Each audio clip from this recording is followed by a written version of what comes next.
Select committees celebrate their third decade in existence.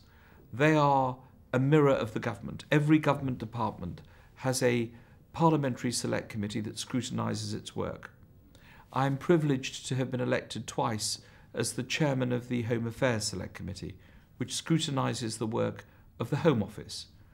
That deals with policing, immigration, counter-terrorism, and law and order and other issues of that kind. And I think it's important that we recognise the value of select committees. We're able to go into much greater detail than you can in the chamber of the House of Commons. We can ask ministers to come before us. We can ask individuals with expertise. We can question organisations and bodies through their representatives.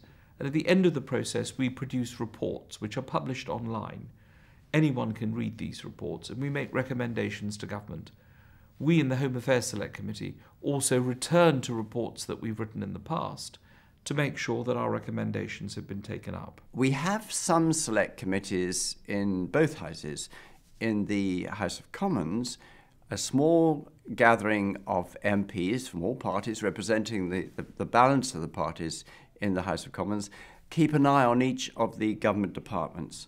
In the House of Lords, we have different committees. We have committees that look particularly at legislation that comes from the European Union, and we're rather good at scrutinising the proposals that come from there. And we have some other specialist committees looking at scientific and technological issues, for example.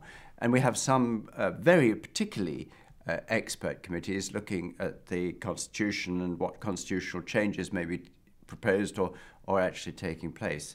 Some people think we should have more committees. On the whole, they're rather more positive, they're more careful than the hurly-burly of a big gathering of hundreds of people in a big hall, which of course happens both in the House of Commons and in the House of Lords. I think one of the really important differences between Parliament today and how Parliament was before is the creation of the Backbench Business Committee, which I chair.